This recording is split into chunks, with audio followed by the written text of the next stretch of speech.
trust in your yeah. And if they come at me disrespectful, or if like there might be situations where I won't answer if they say something not nice, or like, but most of the time, 99% of the time, people are just like, hey, I see your stuff and I'd like some advice if you're willing. And like, I don't get a lot of emails. I'm not like some fancy, powerful person that gets a lot to where I would get overwhelmed by them. So I love it if somebody asks for advice, because I like to spread help if I can. You know what I also kind of wonder too, and I think about like stuff like this, like how many people join the server, and it's why I message people, and they get the mentality of like, oh, I can't message them, I can't talk to them, like I'm too scared, too nervous, I don't want to be annoying, I don't want to rub them the wrong way, whatever. And I'm like, man, and so I beat people to the punch, and that's why I send welcome messages. And I hate that, like before I used to make everyone personalized. Unfortunately, when you have, like, we went up 800 members in the course of like a month. We went up 1,000. 1,000. I got through maybe about 200 or 300 of those 1,000 people sending messages, and then I was like, I can't anymore. Like, I literally was coming home from work every day. You can only send 10 messages within a 5-minute window. So I do that, set a timer, come back, do 10 more, and I would literally have like a billion like new chats opened, and I'd go through and respond to how many, like send as many as I could to try to welcome people in, because I don't want there to be that stigma. I want people to feel like they can talk to people in the project or talk to other people on the team, and that it's okay to, if the, at least so that open the door. And I feel like there's such a, people put such a relation of Ruby to me, obviously, like voicing Ruby in the bridge, but there's like, oh my god, it's Ruby, like, and I'm such a you're nerd. Just a person. Like, and I promise, and I said, I met somebody on VR chat, he was like, oh my god, I love the abridged, like I'm so nervous right now. I was like, I promise you I poop like everyone else. Like if somebody sends me a message, if I don't know them and they just go, hey, mostly I don't reply, because like I've gotten a lot of haze. The weird haze, like on Instagram, like I probably won't. But if somebody messages me with like, hey, I would like to know about this or this or this, I will 99% of the time, unless you're being mean or something, or like inappropriate or something, I will answer and I will give you as much information as you need. But if it's like a random hey, then it's just like, I don't have time. I can't tell you how many hays I got in a day, or hey, how are you? And it's such a nice thing that somebody cares about how my day's going. But like, I'll get literally like 30 or 40 today, and it becomes a copy pasta. I used to sit there and be like, oh yeah, my day's been good, work's been awesome, blah blah blah blah. And I would say it a lot, and then it got to the point that I would just have like, and nothing against conversations, but I would say, I'd tell someone how my day was going, like everything that I was comfortable with sharing. And try to have that friendship relationship. And now it's like, oh, it was good. And if I feel like talking, I'll be like, it's been okay. Like, one of those things that I'm really bad about is saying, oh yeah, everything's fine, when it's really not. So I've been trying to be a little more real and whatnot. I think, and it's something, Bo and you talked about before. I want to do like a video, maybe a video series or something, talking about like depression, how to, not that everyone dealing with it's the same, like, but that people have depression. And dealing with it is part of life. Ignoring it, pretending it doesn't exist, which is what I do a lot of. I run from my problems. I run from things that I don't want to deal with. But like, depression's a very real thing, and it's something I struggle with very heavily. Not that I'm like anywhere in a dangerous territory, but it's a struggle. Like, Bo can probably say how many times I've just like cried about dumb bullshit. You can say just as many times how often I cry about shit. So. Bo, you cry? I'm just in the basement in my Hobbit pajamas, like crying in my microphone. Like, Katie, you're so fabulous. That was a good day. When I first joined the project, you were one of the people who intimidated me the most. Oh wow! And it wasn't because like, I feel like the tables have turned, because you're over here like so fabulous, and I'm like, how is Tina so amazing? You weren't scary. You weren't mean. I was like, how is she so perfect? No. Can I just be you? Dude, I feel like I want to be you. Why? Because I'm kind of the type of person. You have something that I wish I had, which is like, you're not as anxious. You say that you're, well, let me finish this. You're not as anxious about talking to people when it comes to like certain situations, and I can be very in my head at times, especially when it comes to like professional stuff. My first thought is like, oh gosh, I don't want to annoy them. I don't want to do this or that or that. I want you to know. I'm very like, so I can be shy like that. If it's somebody that I feel like, we're being introduced in a certain setting, I'm like, I'm chill, what's up? But a lot of the time, I would rather not exist in their life than be annoying or hurt them or something. So I'll just be like, cool, I just won't bother you. But, so, like, your bravery sometimes with a lot of the stuff that you do, you say you're socially awkward, which, we all are to an extent. But, like, I see a lot of that, like, no shit taking that you have, and I respect the fuck out of it, and I wish I was more like that. Because I can get very... like inward, and you know how to be like a bullshitter. And because the job is have I said anxious in the past? I suffer really, not that I have, like, I can get in, around people, hang out, and RTX was a really good example because I hit my limit, and because I snapped at you, and I was like, calm down for 2 seconds, like, give me some space. And I don't know if you caught on that, but I was just like, I was at the end of my rope, but I have a hard time. I get in my head. So every little interaction I have with someone and I'm trying to go, okay, I want to make a connection, whether it's professional or otherwise, I try to microanalyze not necessarily the person, but who it is, how to break it down, how to approach it, what to say, what not to say. And I'm so in my head on every little detail and every little approach, every little thing I say. And then when it gets to the point of actually the interaction, I like... But I somehow vomit the right words sometimes. And it works. Sometimes I feel like I walk away. And we had this issue when I was in California where I was like, man, I feel like I missed all these opportunities and that I just didn't nail the landing when it came to that. Because when you socially network, of course, you're trying to stick the landing. Yeah. And something doesn't always come from that, but it's nice when it does. You're like, cool.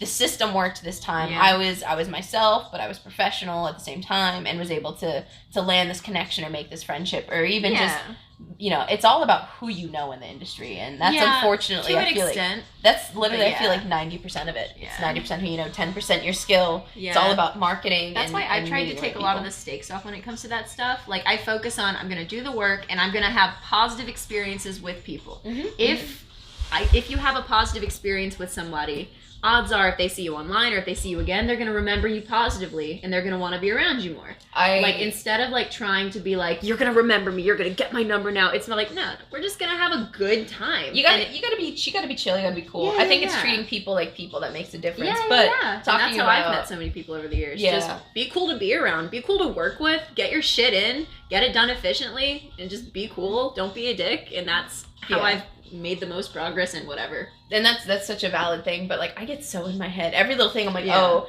did I annoy them? I feel like, X, Y, and Z, am I reading into this too much or whatnot? I get so in my head about every little detail. Like, oh, I messaged so-and-so, they read it, but they didn't respond. Okay, maybe we didn't have that connection. Maybe we didn't have a good moment. And then a month later they'll reply like, oh, hey, and you're like, oh, it's fine. Or something. Well, not even that. And I feel like, like I said, I get really in my head. I'm like, man, did I say the wrong thing? Did I not word it right? Did I not... Like I said, stick the landing on it. So I'm constantly, like, especially if I go out on a limb with something. And I feel like there's no answer. It's not good, it's not bad, there's just nothing. And I'm like, oh, shit. Like, most people won't tell you if they don't like you or something going on. Or things like that. So you're like, shit, I don't want to be that guy. So I felt that way at a con earlier this year where I had some fun interactions with people. And I was like, man, did I blow it? No, I had a situation like that too. Like, I guess I won't be specific on stream, but like, it happens to everybody. It happened to me too, where I was just like, oh man, these people are getting along with this person really well, but they probably don't know I exist. This is cool. I'm just gonna yeet away. I don't want to bother them. Do you ever get to a point where you're like, man, like one of your friends, like you and your friend met this person at the same time or whatever, and there might be someone of notoriety or whatever, maybe not, but then they're messaging them, and you're like, I message them, but they give me one word. They give you the one word answers. You're like, I guess not as much because again, I don't like to take a lot of like, if I don't feel like we're definitely gonna vibe, I don't go out of my way to send a hey because I'm like, no, I don't want to bother them.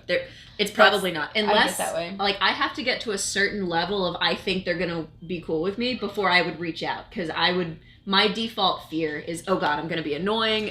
I'm not going to bother them at all. But unless they're starting to give me energy back, that makes me think I'm definitely going to get a positive review here. So it's more about quality than quantity for me, I guess, because like it'd probably be cool if I sent out a bunch more auditions. I definitely do a lot of quantity, like quality, quantity. See, I felt that way about who you ran into the hallway, who we were hanging out with earlier, and I'm not going to say who it was. You know who I'm talking about.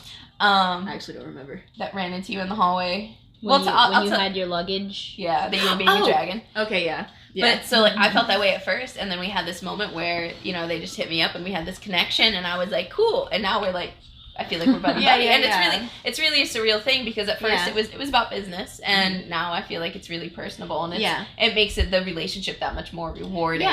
And whereas I came into this thinking, okay, X, Y, and Z, I'm now like, man.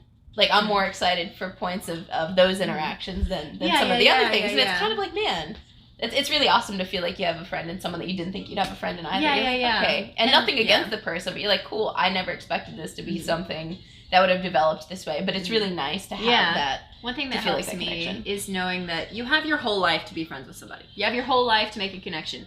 And as long as you keep doing the work, you keep being around the people that think you're cool, and you keep building connections that come easily to you, this other person, even if they didn't vibe with you, or even if you only had a small positive experience but not quite memorable, you'll have other chances to meet them. And if you didn't maybe try your best to do the stuff that you're doing, you wouldn't even have that chance at all. So like, you just have to keep doing you, and the right people will come in, and you might get another chance to be like, hey, I think you're cool. If it's meant to happen, if you're meant to be in each other's lives, it'll happen. Yeah, it just might not happen when you think it will. Yeah, exactly. So you just have to try to make it happen as naturally as possible, which is by not trying to make it happen. I don't say this in like a bad way, but is it sad that when somebody says like, oh, they're a fan of the Abridged, like I want to do everything in my power to roll out the red carpet for them, like everything in my power. So like some of my friends on VR chat will be like, oh yeah, you know, my one friend's a huge Abridged fan of Ruby Abridged. Like, would you think you'd be able to like meet them or whatnot? I say, hey, and just stop in really quick. And I was like, boy, I'll do better than that. Like I'm always like, hold on just a second, Alika. Yes, I have been holding the camera this entire time. I've been sitting here like falling asleep. Nah. Everyone keeps saying we should call this stream, we should just rename it Perpetually Ajar 2.5. It's really true. Like, yeah. Because that's what it really turned into. It's happening. But it's honestly, I love podcasting. It'll make it fun when we talk later, because I feel like we'll still have a lot of new things, so people get to experience it almost twice. Yes. But I just love having moments where we sit and talk about those will be more like guided things. Conversations of like having prompts to talk about stuff. Yeah. This one's kind of just really all over the place. Well, thank you. My arm is very much like it's a beautiful arm. It's very strong. So they were saying that I'm holding it like really still. Very sturdy. What would you do if you could? Because I don't know if you've ever had this opportunity. If somebody was like, man, I really can't wait to meet Katie. Like, she's my hero. Because I know people look up, like, people have talked about how amazing your work was. Wow. Some people a horrible decision, really. Oh, man. But, like, if somebody's like, man, I can't wait to meet Katie because she's so amazing, I'm just going to cry. Like, I've never had somebody come up to me and say that. I have autographed something before, but not like... I was a Dark Magician Girl cosplayer, and one person came up to me after years of me cosplaying Dark Magician Girl and was like, will you sign my Dark Magician Girl card? I've seen your cosplay, and like, you look like you have so much fun. And I was like, sure. They probably didn't know who I was or care who I was, like, because I'm nobody. But, like, I'm just me doing my life. But, like, they liked my costume, so I signed that. And that was a cool feeling. And I think the first ever Ruby Abridged panel that I did with James and all them at Comic-Con, somebody really liked the panel. And, like, you know, we hadn't been around for long. Like, because this was, like, the first time we did it. Like, I think we had Star and Cole, and, like, I don't know if you were on the team yet. But, you might have been, but you weren't at Comic-Con. I can't remember. But, no, I wasn't on the time. On the team when Comic-Con happened, I want to say. Okay. Then, yeah. Somebody, after the panel, came up to me and was like, man, like, you guys are really cool. And I was like, oh, thanks, man. Like, you know, we're trying our best. And they were like, can I have your autograph? Because I feel like you guys are going to be famous one day. And I was like, oh, I don't know about that, but, like... okay. And they were like, yeah, dude, sign it right here. I just feel it. And I was like, okay. So I signed it as Weiss, and they were like, dude, thank you so much. And I never saw them again, but I'm just like, they have that framed at home. Probably. And they're like yes. Because I don't know, like, because that would be really cool if somebody wanted to meet me. But, like, nobody's ever really, I mean, when we had, like, the Kruby meetup and stuff, there were people that were like, oh, you're really cool. Like, I like your Weiss and stuff. But nobody has ever been like, oh my God, it's Katie Johnson. I feel like but see, like, you're amazing. I wish you... and maybe it's the same thing I say to Bo. And if nobody ever did, I would be fine. I just like doing the work. the things that people say when they think that you're not listening or they can't hear you. I can't tell you how many times I've heard people say nice things about you or other people's acting in the project and all the other stuff. And I kind of will come in and nudge sometimes and be like, you know, there's some other people working here too and do all this other stuff. Some people don't know the names. I feel like there's such... with even the Ruby characters, because, like, Star's not super active in a lot of the chats, but she's got, I'd probably say, the worst social anxiety out of anyone on the project, which she's very much, like, secluded to herself. Even, like, we live in the same house and we barely talk. Yeah. But, you're even Nicole, like, not super active in the server. And not that there's anything, like, wrong with that, but it's, like, people don't really know who to associate who with. I'm, like, so... neck deep on everything that I feel like it's easy to know that, but and I'm always on the VR chat streams or doing like dumb funny moment stuff. Is usually like me or Zaz doing some dumb shit and it just explodes from there. But, like, I just want everyone else to realize, like, who everyone else is. Yeah. And people may be like, man, I love this person, and not even realize it's you. Yeah. And that's the point of Perpetually Ajar. Yeah, we want to really give a spotlight to, like, all the people behind the scenes. And I hope we can do a lot of episodes and get to everybody if we can. We have enough team members. You about the idea that I had for Perpetually Ajar. Yes. I will do we're at an hour and 9 minutes right wow. now. This is a full episode of Perpetually Ajar if we wanted it to be. Let's just keep going until we die. Dude, if we want to like cut this footage up later. You're not the one holding the camera. Dude, if we want to cut this footage up later, put it on the channel, call it Perpetually Ajar 2.0 or something. Like episode 2.5 or something. We could do it. Just do bits through the weekend, 2.1, 2.2, 2.3. So, man, I love all these. I love like picking people's brains. Mm-hmm. How long? Well, you want me to hold the camera and you guys talk for a while? Like, yeah, sure. I'll hold the camera and you guys talk. Yeah, you're fabulous. Yeah. The schneesters. Why don't you just turn it and we just chill and hang out? Because it's really hard to frame all three of us. If we want to, we could not record and just hang out like people. I mean, we can talk about stuff and not have filters on. I'm okay with it. Because we have been filming for like an hour. I'm down to keep filming, but like I feel like your arm's getting tired. Let's make it a little more special and have sporadic streams throughout the weekend. I think. Yeah. So, anyways, I guess on that note, thank you to everyone who tuned in. I'm not able to look through the event list, but thank you to everyone Thank you to Daredevil for the donation. Thank you for everyone who hosted, who rated with all the bits and all of that jazz.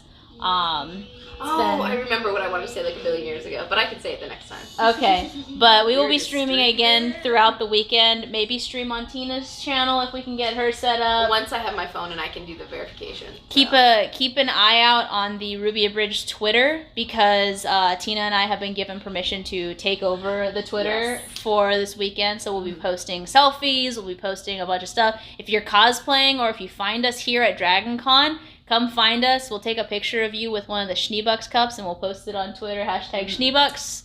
That's something that I want to do this weekend. This is me just speaking out my ass here, but what if we did a Schneebucks giveaway this weekend? Just one cup for if you're at the con. Like, interesting. Yeah, I mean, I don't know. And you don't necessarily have to be at the con. Like, if you're from the Atlanta area and you're in town, come say hi. Like, you don't... Most of the con is on public grounds anyway, so it's like... I remember what I was going to say earlier. Okay. But yeah, anyways, thank you again to everyone. Until next time, keep it classy. What were you going to say? It was...